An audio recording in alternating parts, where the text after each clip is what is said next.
Okay, guys, we're talking about some serious so I don't want to hear any jokes about the country Niger. I know you're so I know well you all have exactly one joke and you all think you're the first to tell it, okay? That's enough. Thank you. Tactical blah blah, we know.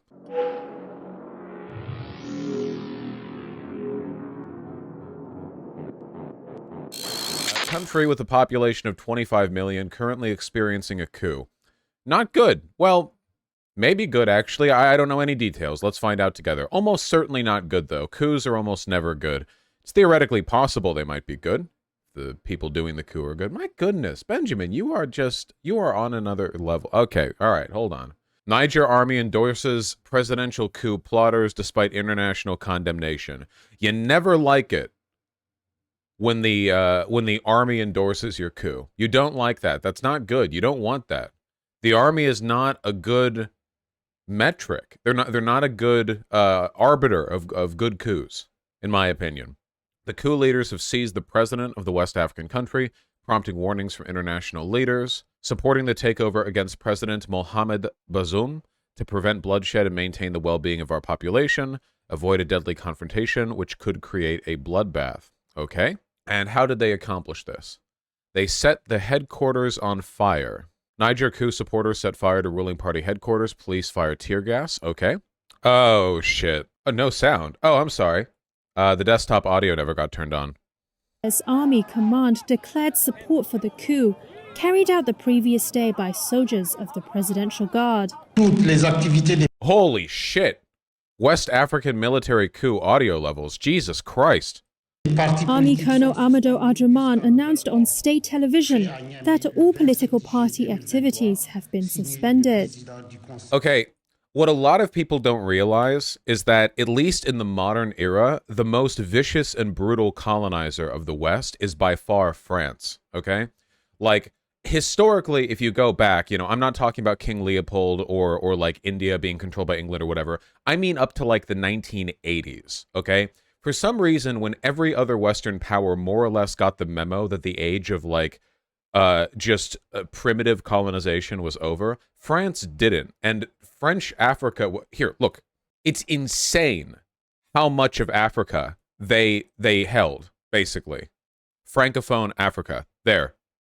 It's insane. And a lot of these territories didn't go independent until the 60s, the 70s, the 80s. Remember, it was almost certainly the French, or at the very least heavy French influence, that led to the assassination of our boy Thomas Sankara in Burkina Faso, which was, and still effectively was controlled by the French, well up through the 80s and ongoing because of their long-standing business and political connections.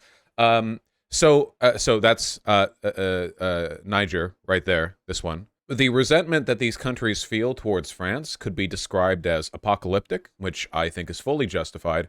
And Russia has, of course, positioned itself as a anti-imperialist alternative. The Wagner Group being used as sort of mercenaries in many of these countries by the ruling elite to suppress dissidents and protesters.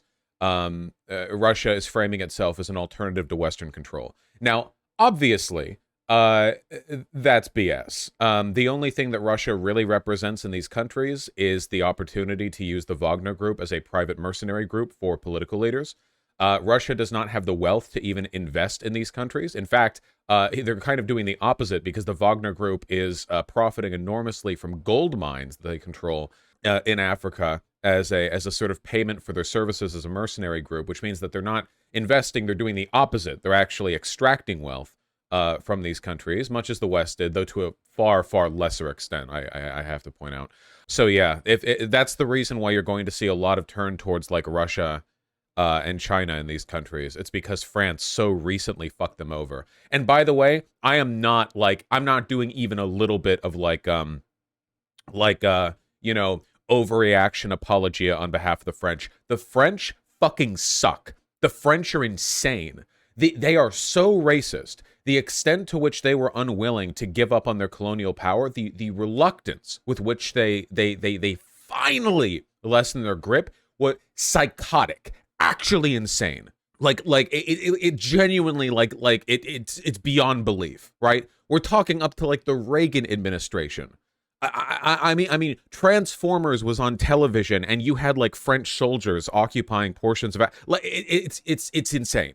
So I don't at all blame people in Africa and in any of those francophone nations in Africa for their simmering hatred. No, France does still do this today. France still maintains significant control over much of Francophone Africa, either through business connections, political leaders, or just by directly engaging with systems of corruption that they left behind. Yeah, it's so bad. It's so bad. It's so bad.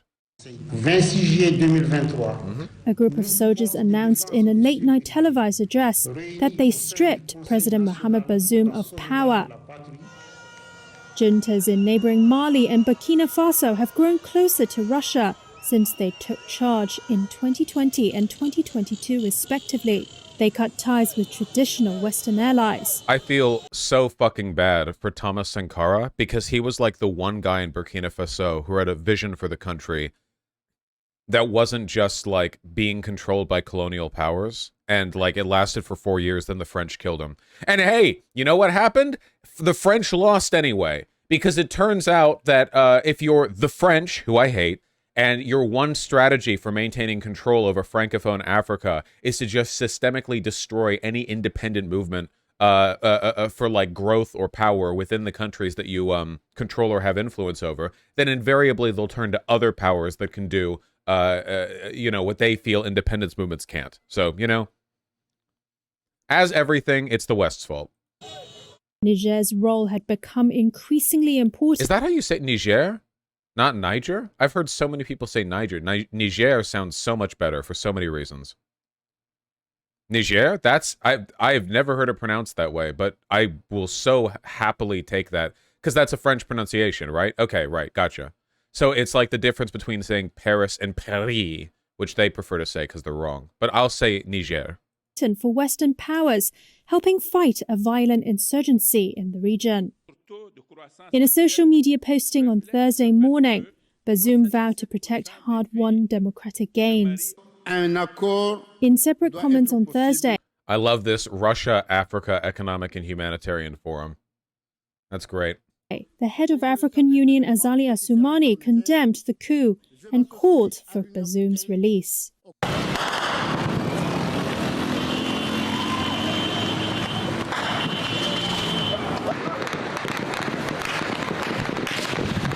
Yeah, looks spicy over there. Let's take a look at this president, huh? Mohamed Bazoum. How corrupt are we? West African president. Are we corrupt? The answer may surprise you. First opinion. Like the mustache. I like these triangle mustaches. I know it's like a genetics thing, you know? It's like a polyhedron mustache, or polygon mustache. See? It's got like sides and stuff. I like that. Very corrupt mustache. Yeah, it's a corrupt mustache for sure. It is dictator phrenology. I acknowledge that, but I do like it, you know? Frames his face well. Yeah. Okay, how evil are you? Pretty small Wikipedia page. Niger is France's uranium mine. They'll react in some way. How much uranium does France extract from them? Apparently a lot. Yeah, France is big into nuclear energy. How much of France's uranium comes from Niger? 50%? Oh, no. Google lied. It's over 50% of the uranium ore extracted from Niger is used for fueling nuclear power plants in France. So it's 1/3 of all the uranium that France uses, but half of the uranium Niger produces. Oh, man. The writing is on the wall. Slow improvement is underway. In the long term, there will be major demand, especially for power stations in Russia or China. This explains why foreign miners from Australia, Britain, Canada, China, India, Italy, Russia, and the United States have been knocking on Niger's door. There is future for uranium in Niger, but not necessarily with France. Oh, yeah. Oh, man. Isn't it crazy how nothing in history is random and everything is the product of, like, predictable factors that you can examine in retrospect and go, oh, Russia is going to get it now? I wouldn't be too worried about Russia, like, using uranium for anything nasty. First of all, they already have nukes. Second of all, at this point, man, I could be wrong on this, but I genuinely wonder about their ability to refine uranium. Yeah, I don't know. When was the last time they made a new... I don't know.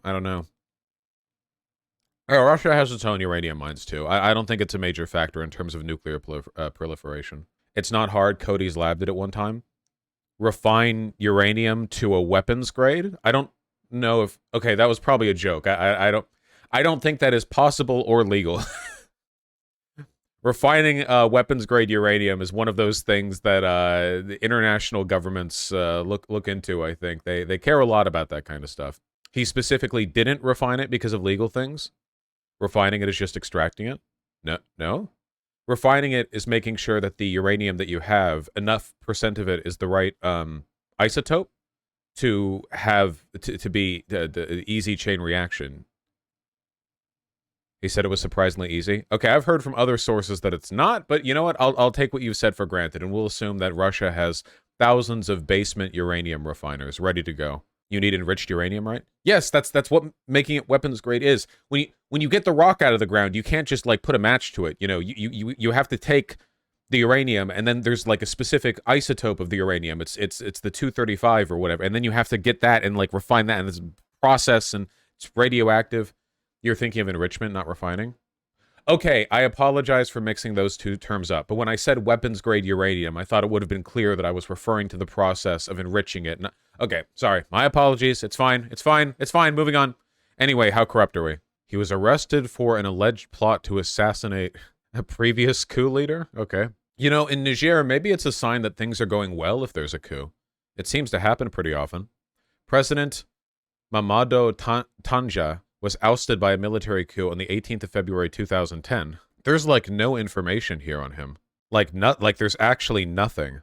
How often do coups happen there exactly? I mean, it is West Africa. Burkina Faso had 2 coups in the past year. All right, I think it's probably pretty likely that this was directly instigated by Russia. Russia has been doing like propaganda milling in West Africa for a while now. The Wagner Group has been, like, distributing propaganda to... I think you can literally Google it. Wagner Propaganda Africa. Like, to kids and shit, you know? Yeah, here, France targets Russian and Wagner disinformation in Africa. Thankfully, France is here to save the day in West Africa, you know, as they've always loved to do. But they've been distributing propaganda, you know, hey, isn't the Wagner Group cool? Look at this cool guy Putin. Isn't he super anti-imperialist? Won't he save Africa from Western, you know...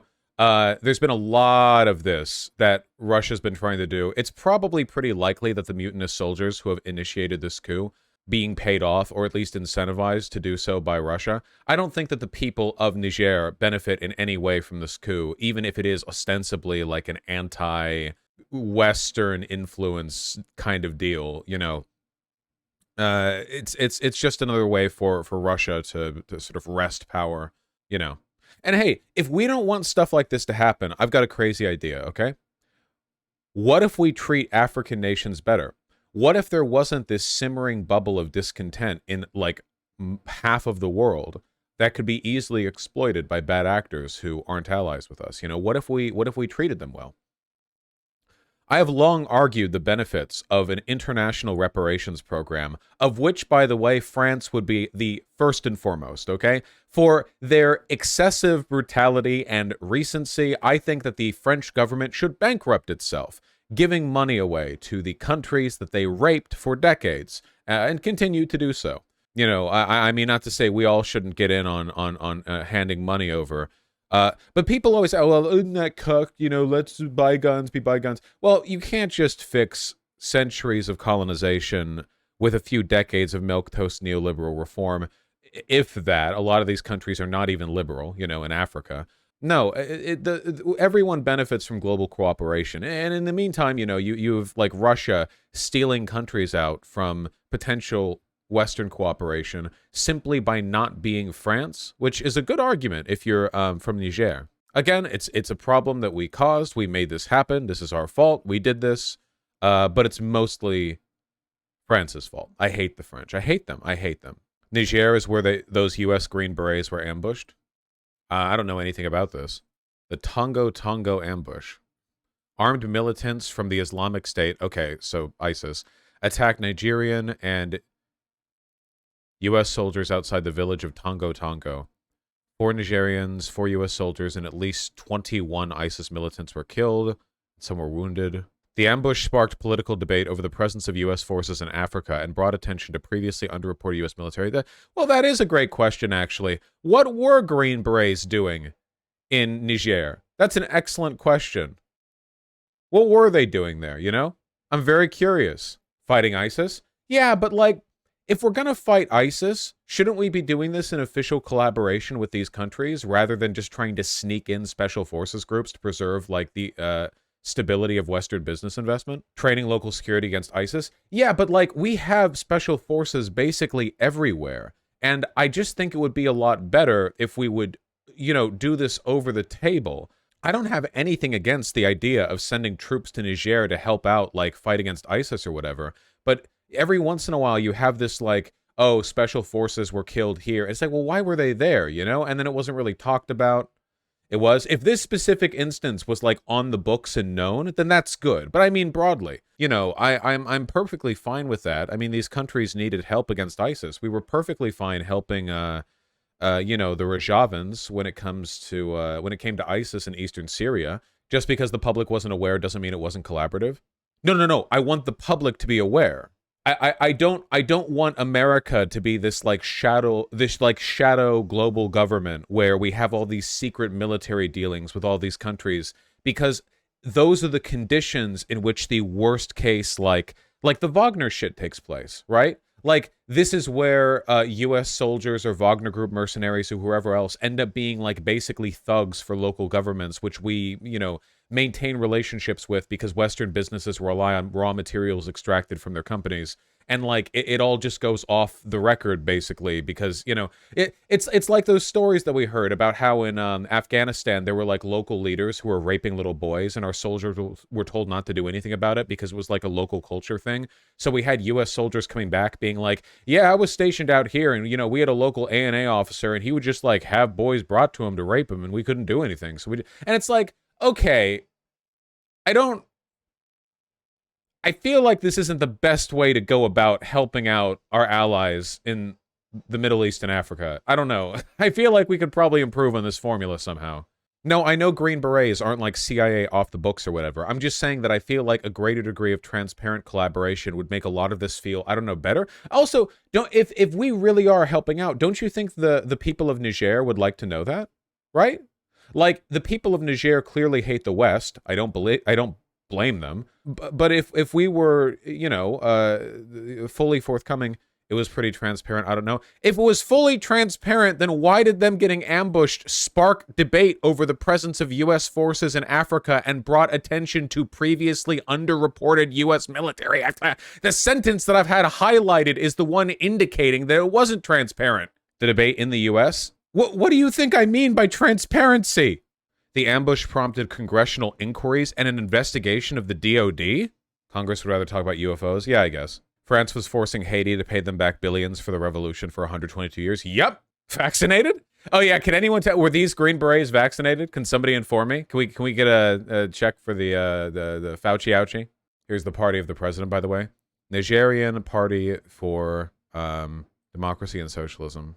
One of the cool things that you can read in countries that basically aren't even real countries is that if you look at political leaders or political parties, they don't have a section that describes their ideology because they don't have one. The ideology of every political leader and of every political party is maintain power and keep the country from falling apart. And they'll say and do anything to keep that in line. They don't really have like a governing strategy because they have to be incredibly flexible to shift their behavior to try to keep like this house of cards from falling down.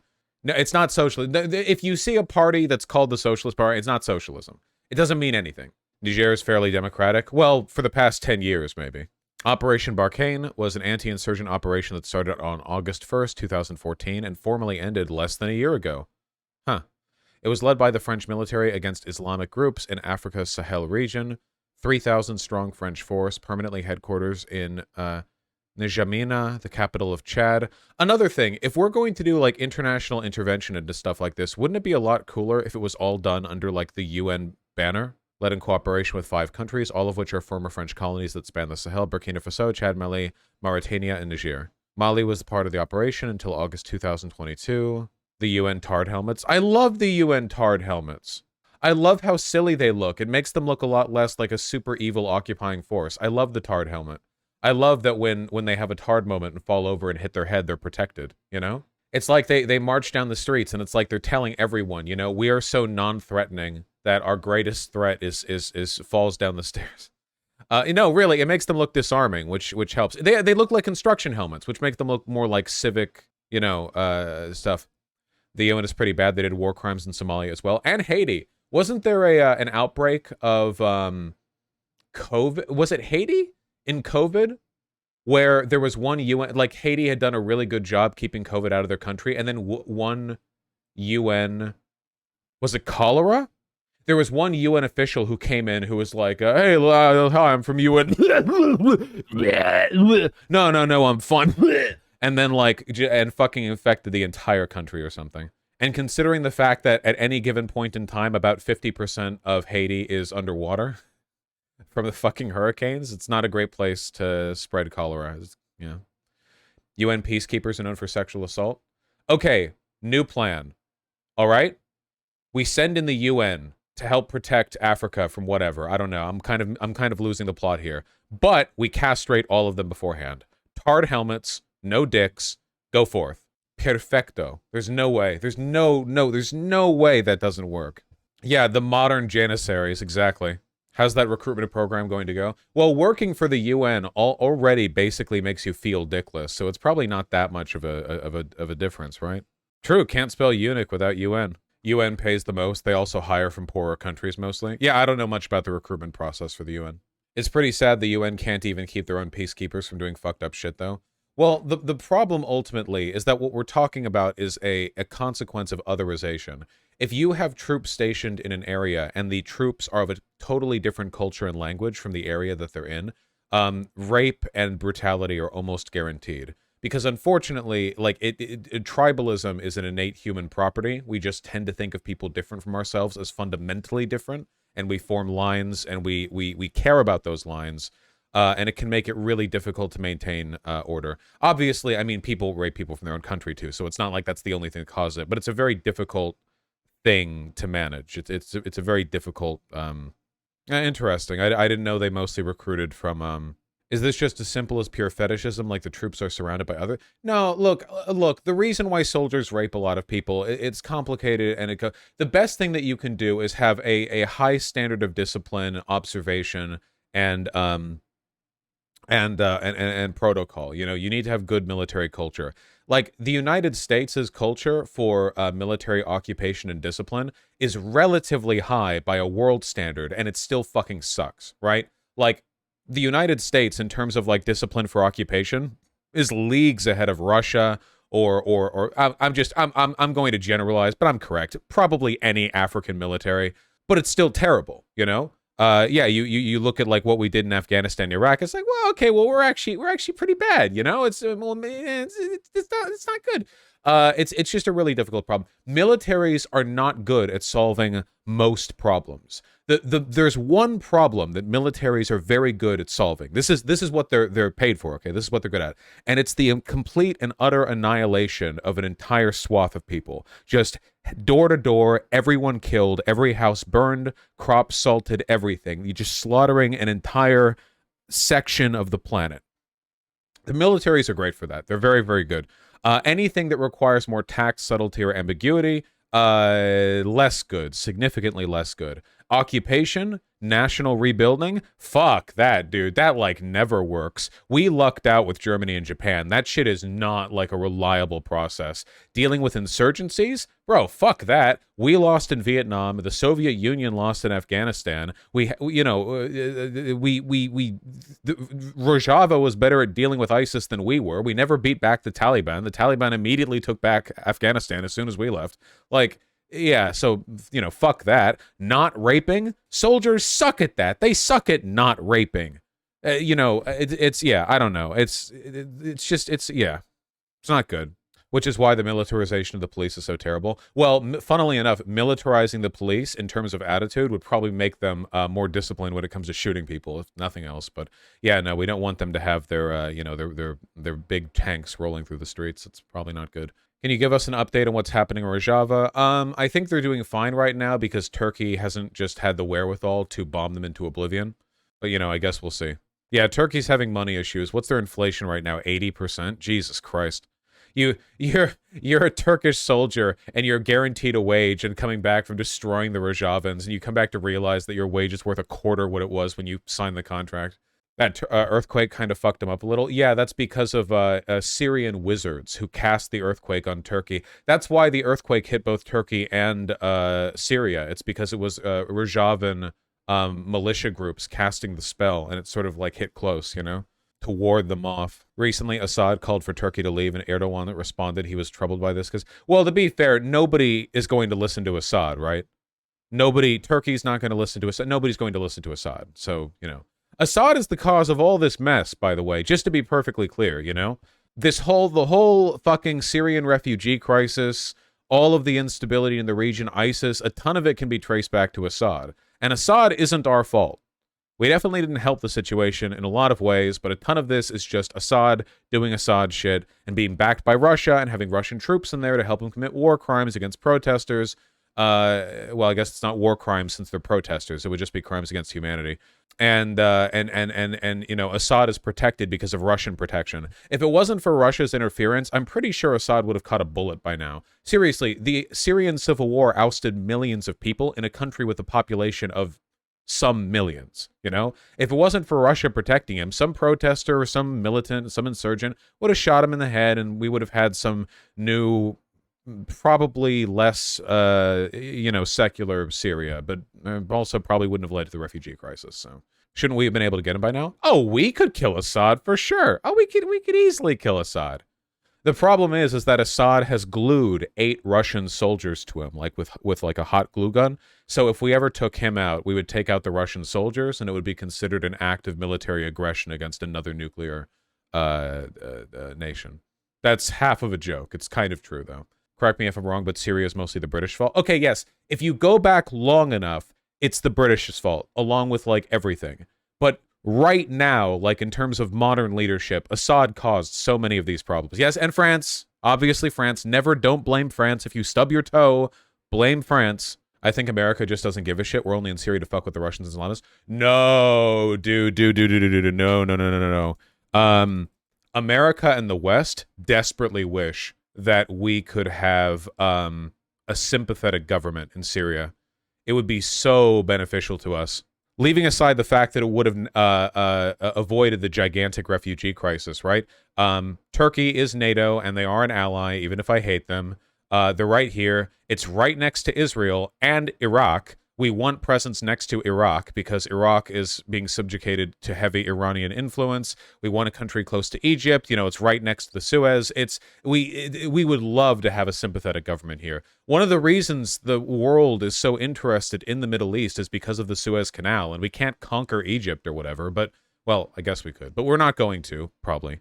But we do want, like, influence in this part of the Mediterranean. It's very valuable. Saudi Arabia seems like the biggest issue in this frame. Well, just remember whenever you're looking at a map of Saudi Arabia that 90% of it is unusable desert. Like, 90% of Saudi Arabia is the kind of desert where if you get lost in it, you just die. It's not like American Southwest desert or whatever. It's just like sandy dunes. Yeah, it's Iraq-ish shit, exactly. Here's a conflict map of Syria. A conflict map of Syria. It's just Syria.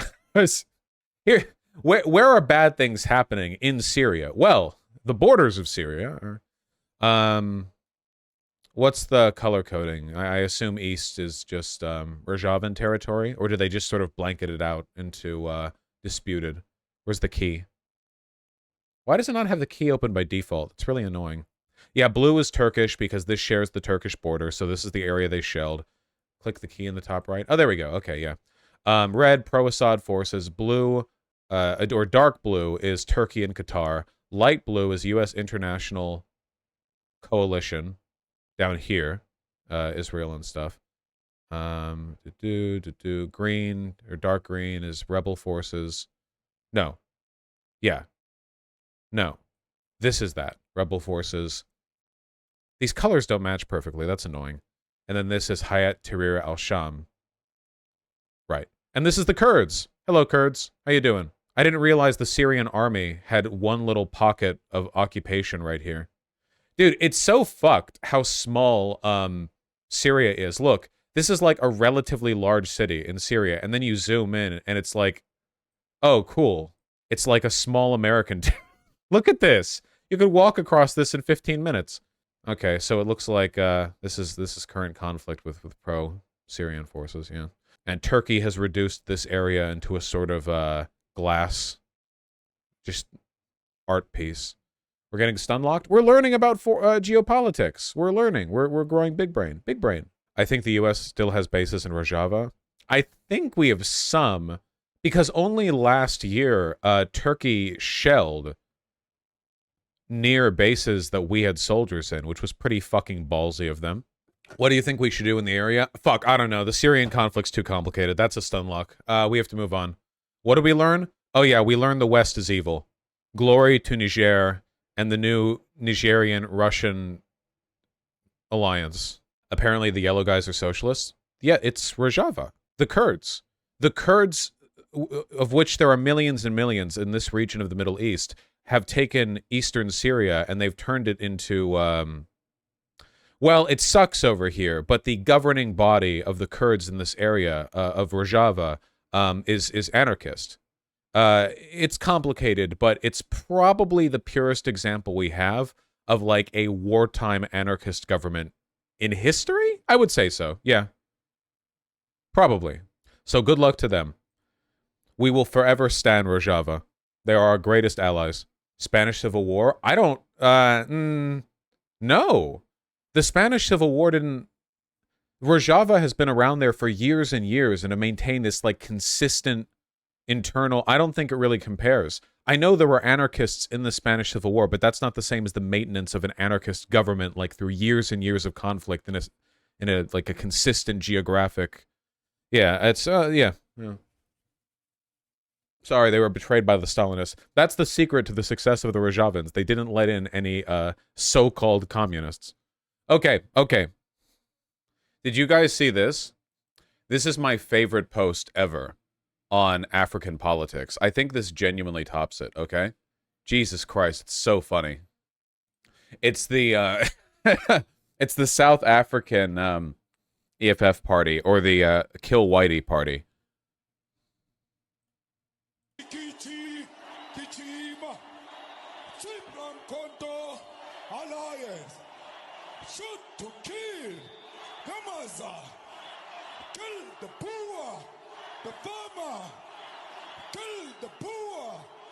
Careful, Whitey. That's him shooting the Whitey. Anyway, Benny Johnson posted this shocking video showing South Africa's Black Party singing "Kill the Boer, kill the white farmer." This is all downstream from the rotten secular religion of wokeness and CRT playing in America today. The EFF, a woke party, by the way, and they got their politics from American critical race theory. Oh, yeah, dude. You know, South Africa was just a haven of racial egalitarianism until American critical race legal studies infected their politics. Obviously, I don't have to remind you guys, this is literally like JQ shit, right? Like, the epicenter of, quote, like, parentheses, their degenerate academia spreads around the world to promote anti-whiteness. It's literally the same thing. Yeah, the woke, like, they would draw, like, a cartoon with, like, the octopus tentacles wrapping around the world. It was actually white Americans who colonized South Africa instead of the Dutch, German, etc. Yeah, true. Very true. The funny thing is that the EFF, if I remember correctly, is actually on good terms with Putin and the right in Russia, which means that, like, Like, the American conservatives are celebrating Putin and Russia as like a bastion of Western civilization in a time of wokeness. But Putin is also like supportive of this because South Africa is an ally of the West. Ostensibly, it's complicated. And the EFF is a destabilizing force, and Putin promotes destabilizing forces in other countries. The EFF is a far-right ethno-nationalist party. It's just because they're black that they get called woke and left-wing and so on. Yeah, we are Putin and Putin is us. Literally, yeah. Putin is the only white guy the EFF is okay with. Against President Putin. We are Putin and Putin is us, and we will never support imperialism against President Putin. I want to have a conversation with a right-winger where I ask how Putin can be a bastion of, like, Western civilization while also supporting the EFF, which explicitly is the Kill Whitey party. I'm sure there are tons of internet leftists who don't know anything about South African politics, so they're, like, innately sympathetic to the EFF, like, I don't know, Professor Flower types or whatever, but it's a dog shit party. They really don't do anything for black people in South Africa. They're hyper-radicalized into just pure spite politics against white people. They're political, like, if you look at the solutions they propose and the actions they take, it has nothing to do with, like, building up the strength of black South Africans, and it's just, like, hatred, you know? It's really bad. It's almost like they're a psyop, you know? It's almost like foreign far-right governments are promoting them to destabilize the country they're in, you know, hypothetically. We are Putin and Putin is us, and we will never support imperialism against... Right. There does not seem to be any good party in South Africa, though. In a relative sense, the EFF is worse than other options. Just stick with Mandela's party, okay? I forget the name of it right now. Utono sound. The ANC, gotcha, thank you.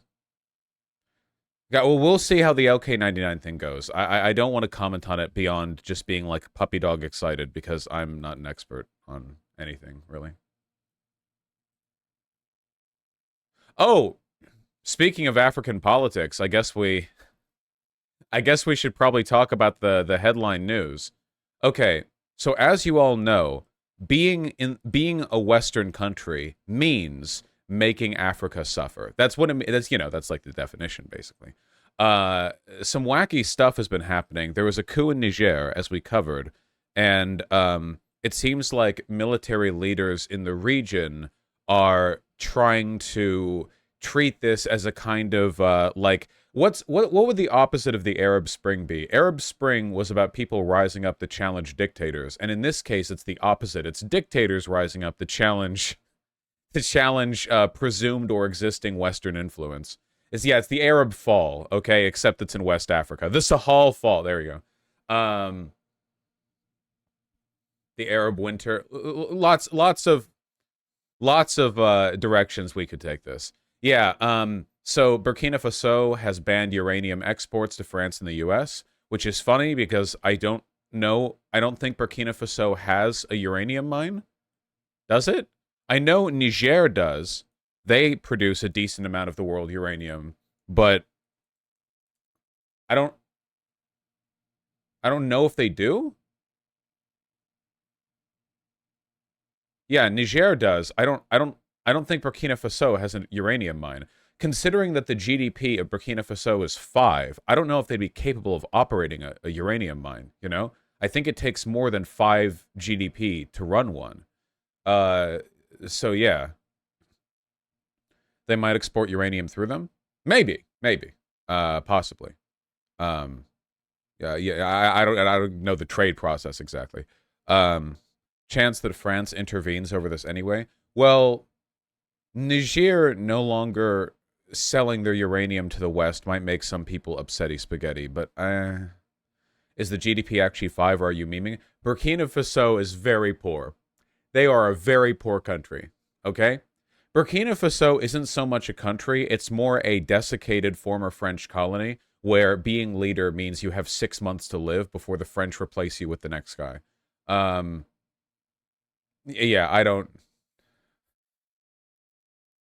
What is... Doesn't France kind of control all their monetary systems? Well, again, you would need to have a monetary system, and Burkina Faso's GDP is 5. I'm being a little facetious here. Burkina Faso is a very, very, very poor country. It's also a country where the Wagner Group has been very active lately. This is yet another instance of African politics being used by Russia as a proxy to oppose the West. By increasing Wagner influence in West Africa, they're trying to drive a wedge between these countries and Western influence. Yes, Kazakhstan is the world's largest supplier of uranium. They have a lot there. They have a kind of monetary union. Yeah, it's like Francophone countries in Africa. Man, there's a lot going on. Meet Ibrahim Traore, Burkina Faso's 35-year-old president. Expelled French troops, banned uranium and gold exports to France and the U.S., formed strong regional alliances with Niger, Guinea, Mali, Algeria against Western invaders. Yeah, I think they formed a kind of defensive pact where they're basically saying that if the West intervenes in the coup in Niger, they'll all declare war. Of course, it should be understood that the threat of a declaration of war from Burkina Faso would be like me threatening to declare war on somebody. I don't know how much that would actually deter anything the West does. They're not nuclear powers, and they're really, really, really, really poor. I don't even know if these... I genuinely think that Burkina Faso... I don't even know if they have, like, meaningful anti-air capabilities. Not that we're going to invade Niger over this. I don't think that's going to happen. It's probably just going to be, like... getting cucked by Russia? I don't know. So is this guy a goodie or a baddie? They are all military dictators. It is possible that some of these guys have good intentions long term. I want to be clear. I don't think that the project of expelling Western influence from West Africa is necessarily a bad one. We've done some bad stuff there, folks. However, it seems like overwhelmingly the real support behind these actions is coming from Russia, and I don't think that succumbing to their influence is any better than succumbing to our influence. So, you know, it's almost like a neutral action in terms of like the consequences for the people of the region. I don't know. The Wagner mercenary group does like their rapes, though. So yeah. NATO being briefed and Polish airspace being invaded by Burkina Faso. NATO has been briefed regarding the incursion of 2 Belarusian helicopters into Polish airspace. Don't worry about it. Somebody fucked up, okay? It's fine. Not a big deal. No, the EWOCUS, the EWOCUS, is already considering invading and placing back the old leader of Niger. Thank you, Gale. The guy who was chosen by the current military in Burkina Faso for prime minister is a Marxist and Sankara fan. That's true, but keep in mind that saying you're a Marxist in Africa means literally nothing.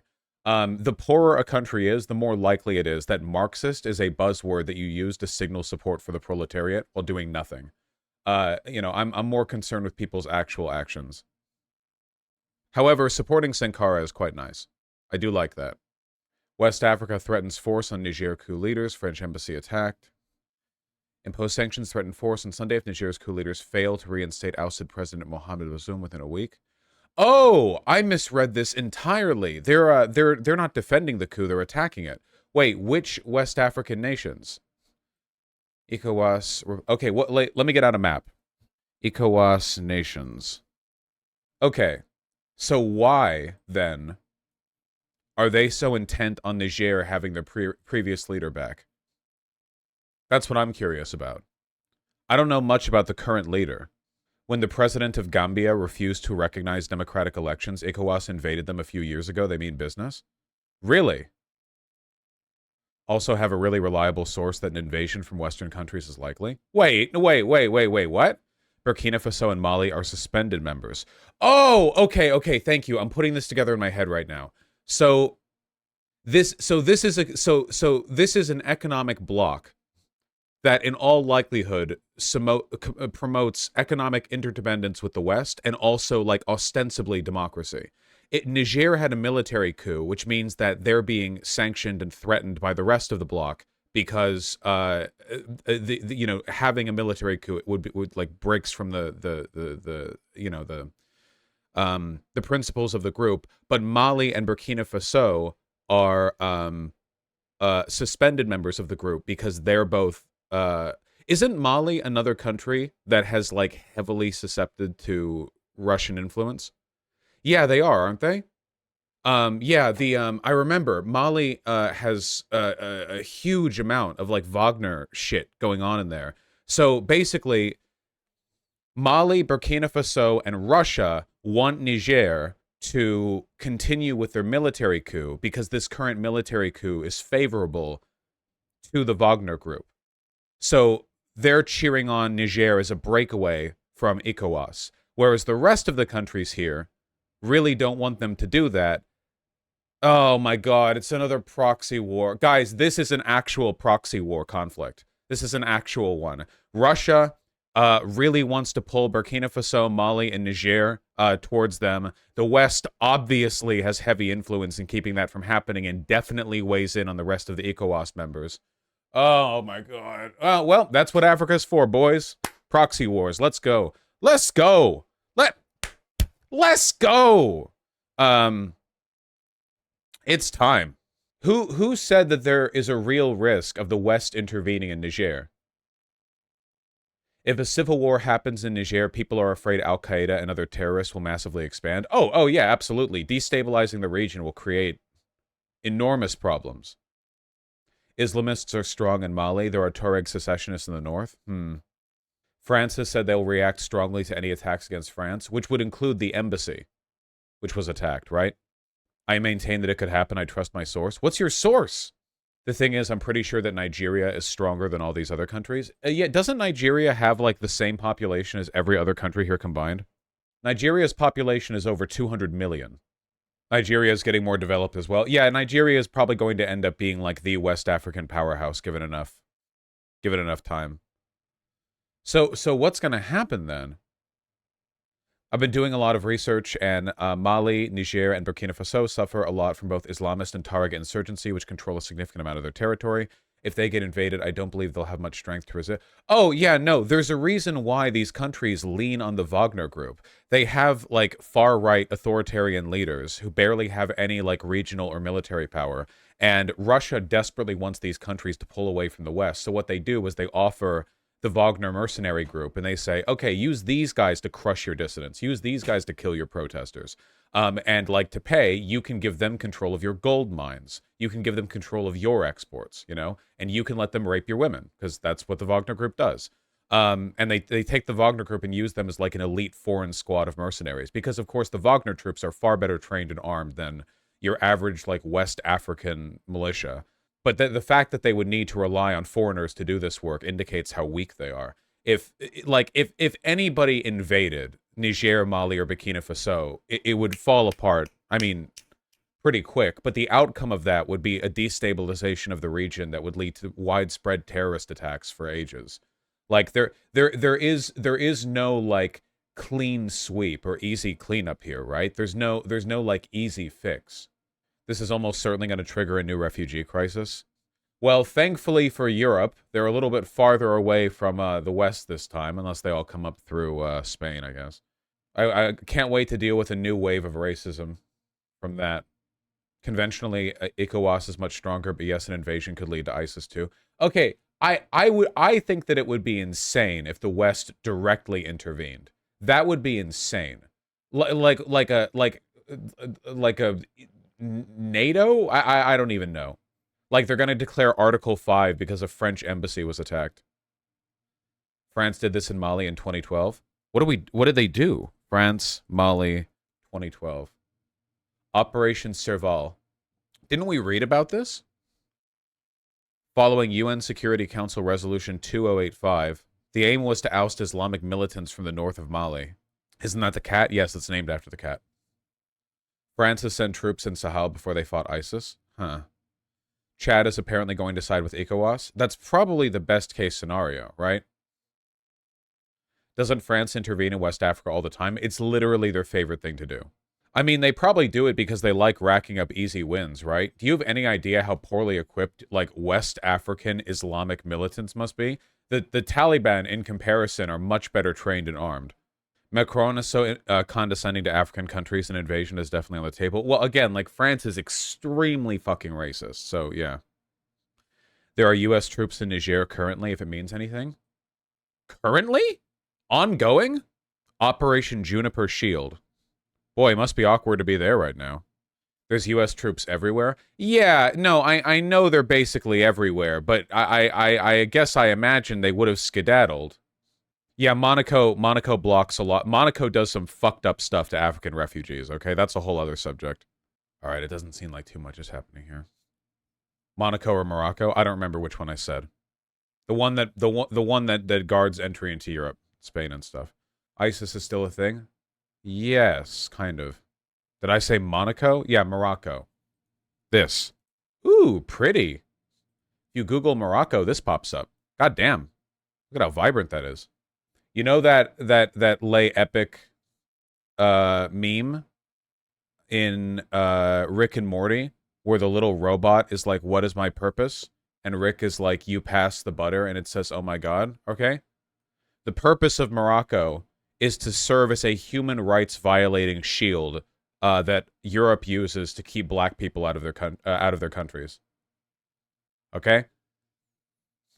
Unless you want to go for a swim, you have to go through Morocco to get into Spain, and yeah, Morocco's basically just a human rights landmine field for them. But they have a high-speed train. Oh, there's lots of nice stuff in Morocco. It's like a playground for the rich. Spain is territories of Morocco. Well, yeah, Morocco is like Morocco is kind of like a Dubai kind of deal, a little bit, where it's like it's full of desperately poor people and unimaginable suffering, but atop all of it are like golden palaces that the ultra wealthy fly in to use. Wait, is it really that bad? Yeah, there are portions of Morocco that are, yeah, it's a former Spanish colony, and there are portions of it that are basically vacation havens for like super, super wealthy people. But most of it, of course, I mean, you know, it's a West African nation, so most of it's, you know, very, very poor. And they keep a lot of people out.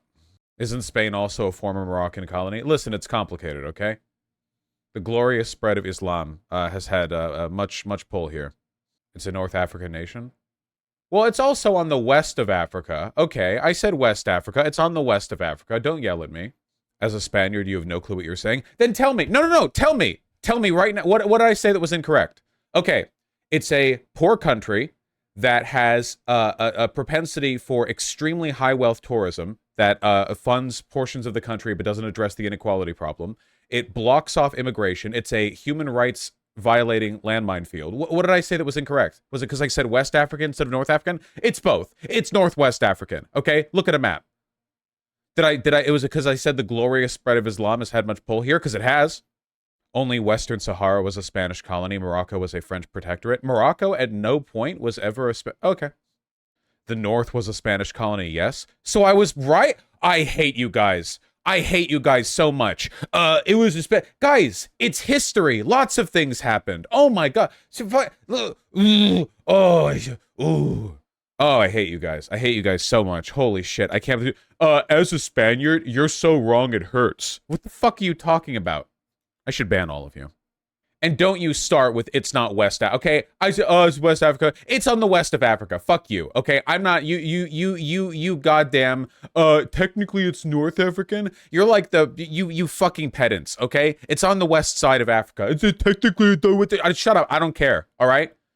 It is both North and West. I was like, is this really something you want to argue about? Jesus Christ.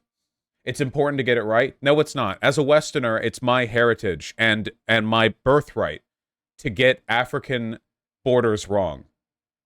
If being a Westerner means anything, it's getting the borders of African nations wrong, okay? And you're frankly denying me my cultural heritage, which I find extremely problematic. Thank you.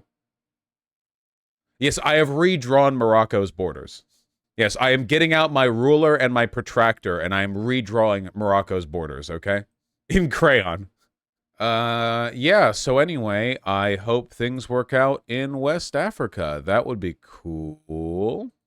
Morocco-Spain border. Yeah, I wasn't kidding when I was talking about, like, one of their jobs is keeping the refugees out. There's a lot of that. Oh yeah, this is just from a month ago. Agony goes on for families of missing and dead as Melilla cover-up continues. Apparent cover-up by Spanish and Moroccan authorities, said Amnesty International. Border of Spain's Melilla enclave, at least 37 people died after around 2,000 sub-Saharan African migrants and refugees attempted to cross from Morocco to Spain. At least 76 are still missing. Yeah. This deserves its own... Yeah, no, it's a serious subject, yeah. It's pronounced Melilla. Melilla. The colonial protectorate. See, a portion of it was Spanish zone of protectorate, and then this is French protectorate, and this is also Spanish protectorate, and then that's Spanish colony. Look, it's complicated, okay? The important thing to remember is that it's Africa, so it's fucked, and it's our fault. There are a lot of pretty buildings in Morocco, though. That's the impression I'm getting by Googling it. They seem to be very fond of blue paint, which, you know, I support. It really would be cool if, like, American... like city planners, architects, and what have you, could agree that colors outside of, like, the red, beige, brown, gray spectrum exist, you know? It's so fucked up that if you Google, like, pretty Mexican building, or pretty Turkish building, or pretty, like, Arab building, or whatever, that you'll find so much color. And then over in America, it's like, what are our pretty buildings? Well, our pretty buildings are when some, like, bourgeois architect decides to jerk themselves raw and waste $5.7 trillion on building some gigantic white and, like, white renderite glass steel thing that looks like it melted in the sun. Yeah, the most we get is bricks. Bricks are a splash of color. Look at this. They just painted the whole goddamn Morocco. Surprised they didn't paint the fucking plants. Jesus. Like, Chicago's famous in America for having one of the most beautiful, like, urban landscapes and skylines. But it's all, like, you know, like, American industry shit. So it's beautiful, don't get me wrong, but it's not beautiful for its color. It's beautiful for its design. There's not really much use of color.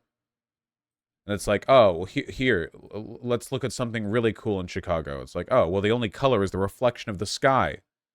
Again, Chicago is gorgeous, not dissing the city. It's just, you know, our style of architectural beauty doesn't seem to include much color, which is a shame. Yeah, well, you guys know what I mean. Whereas if I go to, like, Mexico buildings, that's vague as it gets. Like, immediately, it takes no time at all to see the difference, right? Like immediately, you know? Just different cultural priorities. And also you get stuff like this. I don't know if it's like a zoning thing or if the city is like, all right, bucko, time to paint your house or whatever. But it would be cool if more architects and, like, building designers and stuff in the West would cooperate. Because in America, you can color your house or apartment basically whatever for the most part, or if there are limits by the city, it's just a limit, not an expectation. But I think it'd be kind of cool to be like, yeah, you can build these housing complexes, but we're going to make them shiny, you know? Like make them a shiny color. That's informal housing. Oh, I know, but it has been done with formal housing. I just think it'd be cool if there was... I mean, look at this. This is gorgeous. And these buildings are poor. Like, the people living in these buildings are poor. This isn't some, like, upscale, expensive architectural project that somebody just with time and paint made it look really nice. That's nice. Use color. These buildings are unsafe. Yes, I know. I'm not saying that the architectural state of the informal housing is good. I'm saying that it's cool how the color looks. And we could do this theoretically with structurally sound buildings, you know? I think structurally sound buildings can also support the weight of paint. Depends on the neighborhood linker, but that can be changed. Yeah, but that's load-bearing paint.